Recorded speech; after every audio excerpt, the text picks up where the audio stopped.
on voit que nos dirigeants affirment clairement et officiellement que le Sénégal n'est pas prêt à légaliser l'homosexualité. Mais si on regarde avec une loupe nos dispositions, on peut s'apercevoir que malgré cette volonté de nos dirigeants à ne pas légaliser l'homosexualité, mais il y a des brèches qui sont ouvertes dans ce code pénal qui permet à ces homosexuels de s'épanouir.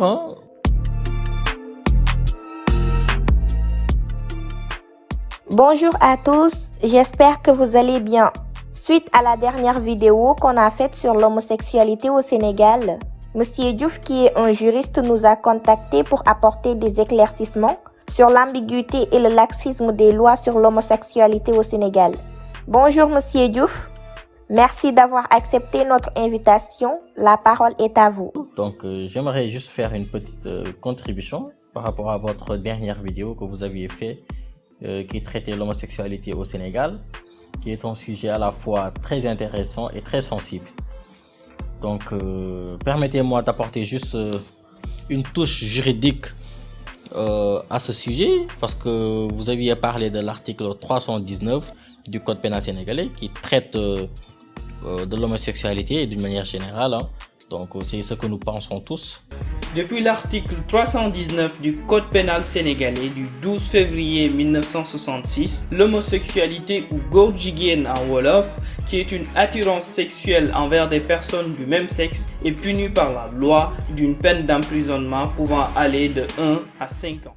Sera puni d'un emprisonnement d'1 an à 5 ans et d'une amende de 100 000 à 1 million 500 francs. Quiconque aura commis un acte impudique ou contre nature avec un individu de son sexe. Donc, face à cet article, on pourrait penser que le code pénal sénégalais incrimine l'homosexualité. Mais ce qui est important de remarquer ici, c'est quoi? C'est nulle part dans cet article et même dans ce code pénal, on a écrit ou bien on parle d'homosexualité. On ne parle pas d'homosexualité ici. On parle d'actes de contre nature ou bien d'actes impudiques. Maintenant, est-ce que acte de contre nature égale homosexualité? Non, c'est deux choses différentes. Quand on parle d'acte de contre nature, c'est le fait de faire un rapport sexuel avec une personne de son sexe.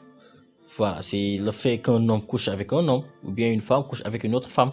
Vous voyez, c'est ce qui est clairement interdit, mais pas l'homosexualité. Alors, il y a un principe en droit qui dit nullum crimen nulla poena sine lege. C'est une citation latin qui dit il n'y a ni crime ni peine sans texte. C'est qu'on ne peut pas incriminer une personne sur une chose, sur une interdiction qui n'est pas écrite. Donc du coup, si vous voulez incriminer un homosexuel, vous venez au tribunal et on vous demande, mais sur quelle base juridique vous voulez incriminer la personne?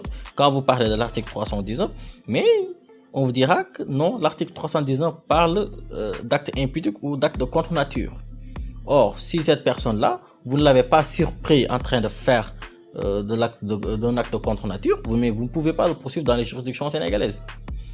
Or aussi, un autre principe en droit pénal qui force le juge à respecter ou bien à s'attacher au texte. Donc le juge n'a pas cette maniabilité-là à essayer d'expliquer le texte ou bien de le reformuler ou ces genres de choses-là. Le juge, il est obligé d'appliquer strictement ce qui est écrit. Or, ce qui est écrit dans cet article 19, c'est quoi? C'est l'acte impudique ou bien acte contre nature. Donc pour pouvoir poursuivre quelqu'un que vous pensez être un homosexuel, il faudrait justifier ou bien prouver qu'il a fait ce qu'on appelle l'acte de contre nature ou bien un acte impudique. Vous voyez, maintenant acte impudique c'est plus large. Peut-être dans la rue avec un autre homosexuel, ils ont fait quelque chose qui peut être jugé d'acte impudique.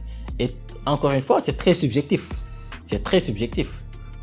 Et ou bien avec des preuves montrées qu'il a fait un rapport sexuel avec une autre personne de son sexe. Et ça aussi c'est très difficile. Pourquoi? Parce que quand une personne fait ces genres de choses-là, souvent c'est dans sa maison, dans sa chambre, dans ce genre de trucs-là. Or, c'est très privé. Souvent, vous n'avez pas cette possibilité-là de prouver cela.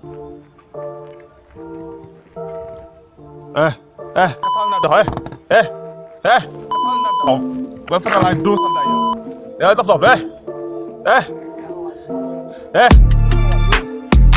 xamal la yene ay goor jigéen xamal ñu ñoo ñu ngi jégal yàlla wa ñu ngi jégal wa ñu ngi jégal jégalu doot na Ousmane té xam na fi man yàlla amu kam suru lon ñu sa do ko ñum ay commissaire mo dëkk. Donc sur le plan diplomatique, on voit que nos dirigeants affirment clairement et officiellement que le Sénégal n'est pas prêt à légaliser l'homosexualité. Mais si on regarde avec une loupe nos dispositions, on peut s'apercevoir que malgré cette volonté de nos dirigeants à ne pas légaliser l'homosexualité, mais il y a des brèches qui sont ouvertes dans ce code pénal qui permet à ces homosexuels de s'épanouir, hein, parce que aujourd'hui c'est pas facile de dire que oui, j'ai surpris cette personne en train de faire ce qu'on appelle l'acte de contre nature, l'acte impudique. Voilà, donc c'est pas du tout facile. Donc devant un juge, il faudra vraiment apporter des preuves concrètes qui puissent justifier que cette personne-là a fait ce qu'on appelle l'acte de contre nature, que vous l'avez trouvé en train de faire un rapport sexuel avec une personne de son sexe. Et lorsqu'il y a un doute, mais un principe en droit pénal nous dit toujours que le doute profite à l'accusé. Donc si vous n'arrivez pas à clairement justifier ce que vous dites, est-ce que le juge commence à se poser la question, est-ce que c'est vrai, est-ce que c'est pas vrai? Mais c'est l'incriminé qui va bénéficier de ce doute-là. Donc est-ce que c'est vrai, est-ce que c'est pas vrai? Mais on va retenir que c'est pas vrai. Donc c'est quelque chose vraiment que tous les Sénégalais doivent savoir, que nos dispositions ouvrent vraiment des brèches aux homosexuels. Et c'est pas seulement le code pénal. Si aujourd'hui on faisait cette même analyse au niveau de la constitution sénégalaise, mais on pourrait s'apercevoir aussi des dispositions qui, après une analyse, on peut s'apercevoir que vraiment il y a des dispositions qui nous laissent perplexes. Il y a des dispositions qui nous font réfléchir. Et à la fin, on se dit, mais en réalité, est-ce que nos gouvernants ne sont pas en train d'ouvrir une aubaine aux homosexuels? Voilà, donc voilà en quelque sorte voilà un résumé du moins la contribution juridique que je voulais apporter concernant cet article 319 qui est un article à mon humble avis, je pense qu'on doit éclaircir davantage, que l'on précise, si vraiment le Sénégal n'est pas prêt à accepter l'homosexualité, qu'on précise que l'homosexualité est punie. Voilà, mais voilà, de ne pas essayer de trouver des synonymes qui pourraient être définis vraiment d'une manière très différente. Voilà. Ok, donc merci beaucoup, M. Diallo. Merci, M. Diouf, pour ces explications très claires. Comme on l'a vu dans cette vidéo, l'article 319 est un article à redéfinir, car sous sa forme actuelle, elle facilite, sans le dire, l'installation de l'homosexualité au Sénégal. Et comme on l'a rappelé dans la vidéo précédente, les valeurs culturelles et religieuses du Sénégal ne permettent pas à l'homosexualité d'être présente. Alors laissons le droit à chaque pays de faire son choix. La France ainsi que des dizaines d'autres pays l'ont légalisé, soit. Mais le Sénégal ne l'a pas fait. C'est son choix.